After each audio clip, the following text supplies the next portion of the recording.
día vamos a hacer un ligero resumen de la morfología. Recordemos que la morfología es una disciplina integrante de la gramática que se encarga de estudiar la estructura interna de las palabras y los procesos formativos de palabras. Hoy vamos a ver la estructura interna de las palabras y los morfemas. En el siguiente video veremos los procesos formativos de las palabras. El morfema es la unidad de estudio de la morfología. Se define también al morfema como la mínima unidad significativa y abstracta que integra la palabra.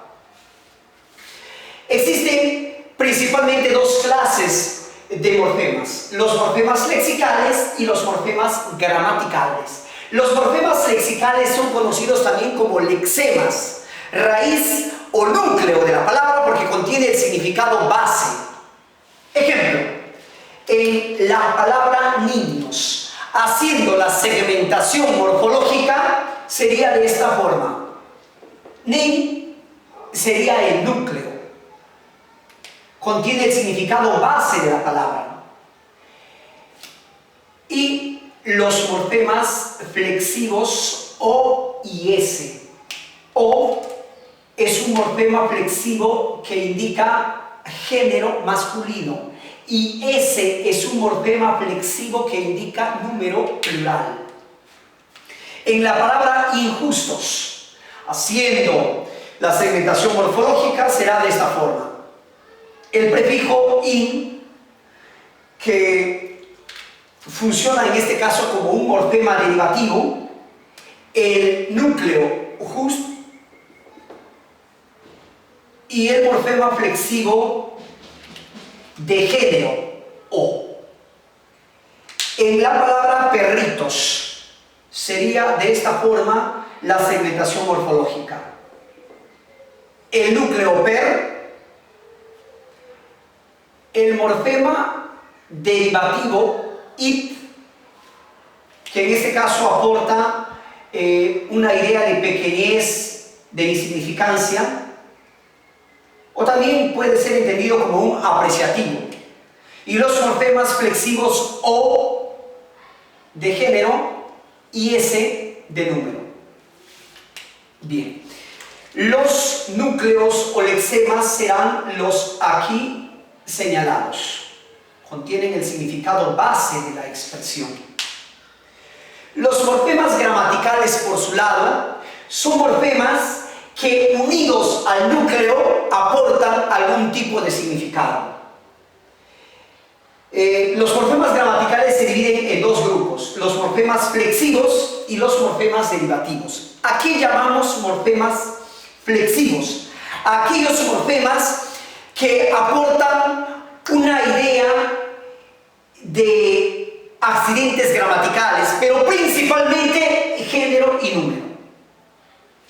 Ejemplo, en la palabra panes, el núcleo pan está acompañado del morfema flexivo es. ¿Por qué morfema flexivo? Porque aporta la idea de número, en este caso, número plural.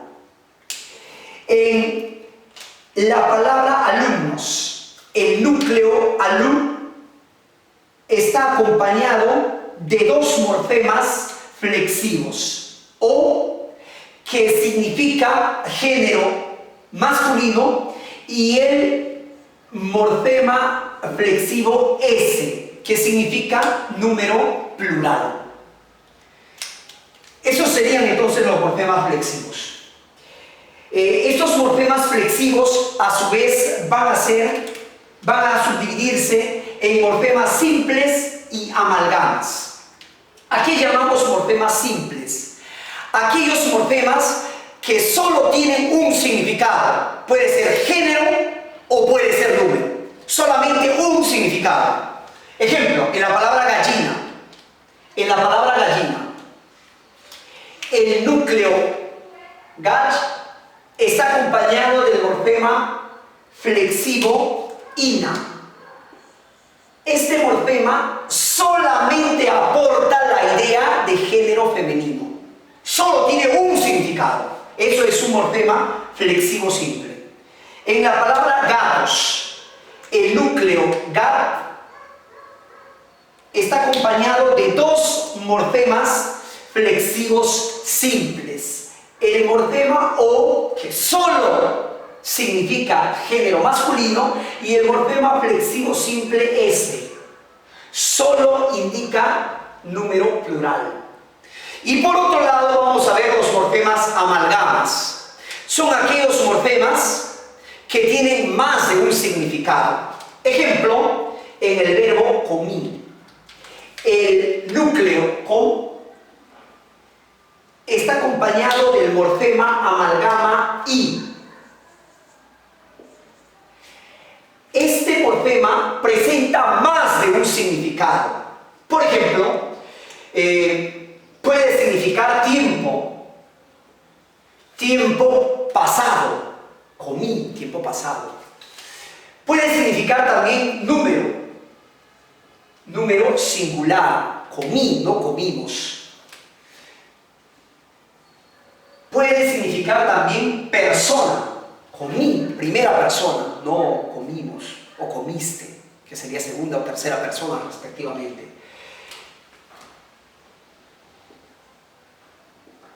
Puede significar también modo o aspecto.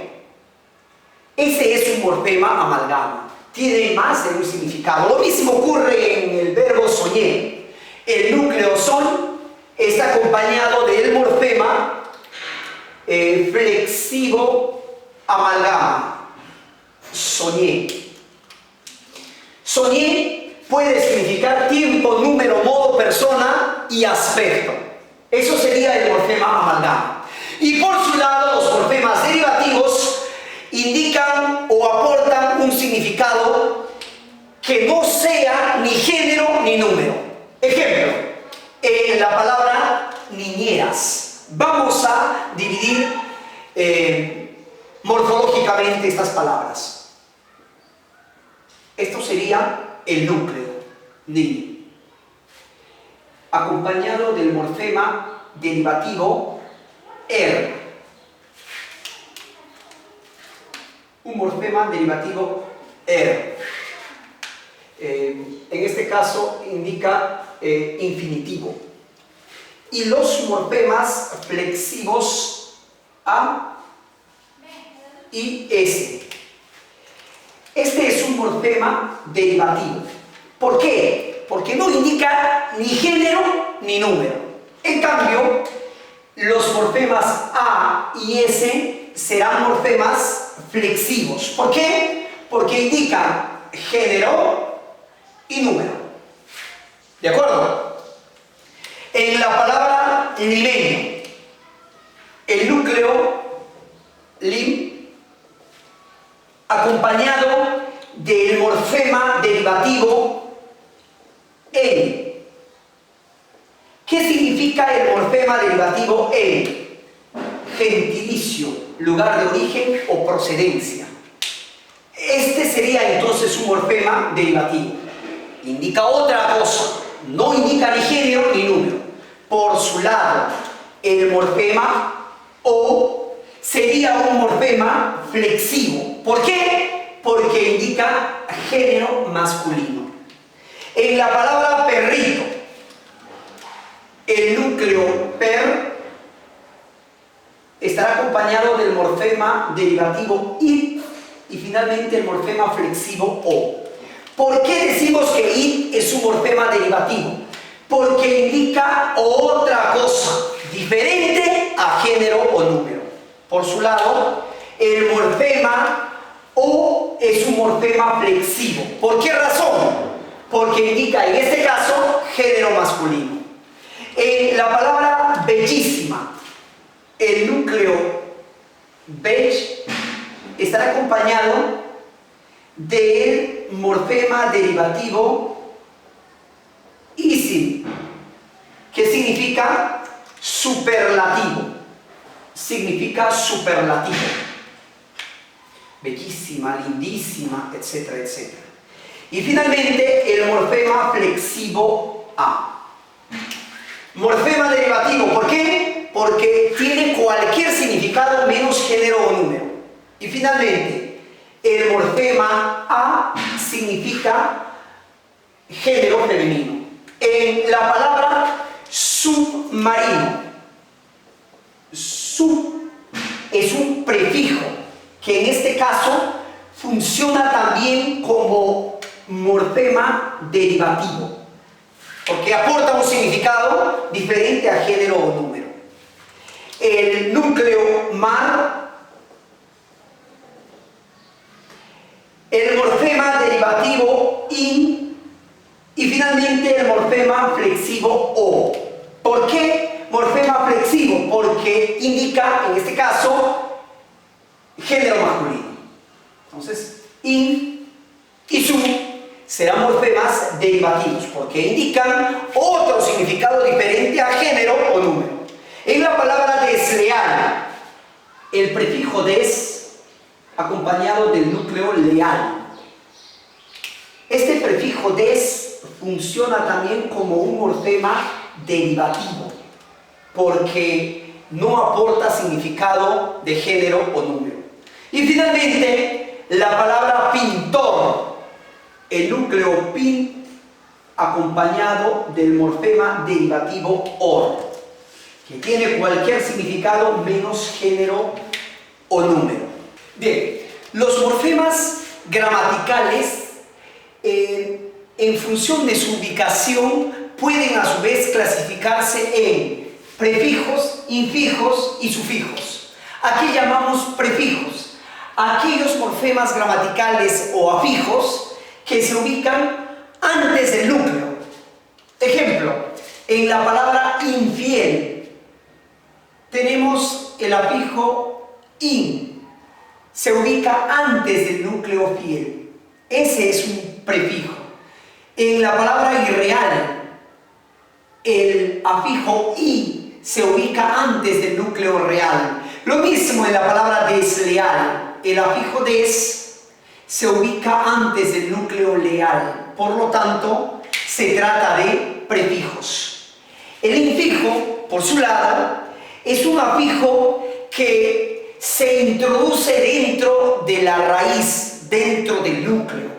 Por ejemplo, el nombre César es una palabra monomorfemática, es decir, está integrada por un solo morfema, en este caso un lexema. Sin embargo, en este caso, el afijo ingresa allí dentro de la raíz, dentro del núcleo. Se cita. Este sería entonces un infijo. Igual, en Carlos. En el lexema Carlos ha ingresado el afijo it para formar Carlitos. Sería entonces el infijo. Igual, en el lexema Leonidas, que es su nombre, ha ingresado el afijo it para formar el apreciativo Leoniditas. Ese entonces es el caso del infijo. Y el sufijo es un afijo o morfema gramatical que se ubica después del núcleo. Ejemplo, casita. ¿Cuál será el núcleo? Cas. ¿Cuáles serán los sufijos? Dos en realidad. Dos sufijos. El sufijo it, que es un diminutivo, morfema derivativo, y el sufijo a, que es un morfema flexivo. Son sufijos porque están después del núcleo. En la palabra marino, el núcleo mar, seguido de dos sufijos, in y o. Igual, en la palabra jugador, el núcleo jugar, seguido del sufijo o. Ahora, vamos a ver el caso de la alomorfía. ¿Qué viene a ser un alomorfo? Es el caso en que los morfemas tienen diferentes variaciones en cuanto a su forma, pero tienen un mismo y único significado. Por ejemplo, existe alomorfía en cuanto a los morfemas que indican género femenino. En este caso preciso de la palabra gallina, ¿cuál será el morfema flexivo que indica género femenino? Es precisamente ina.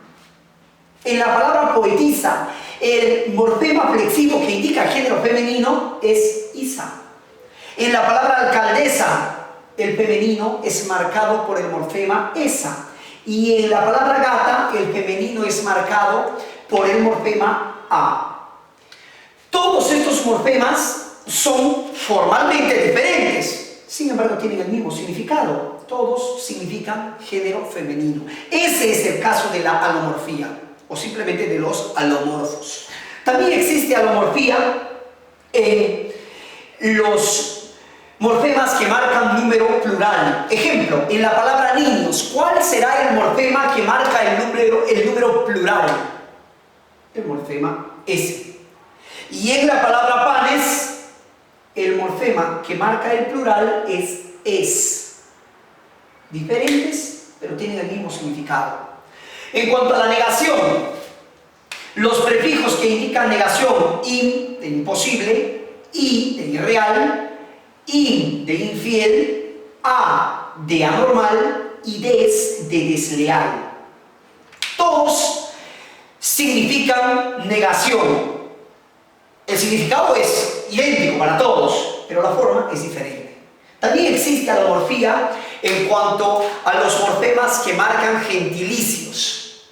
Y bueno, para terminar, voy a hacer la segmentación, o voy a indicar la segmentación morfológica de estas 7 palabras exactamente.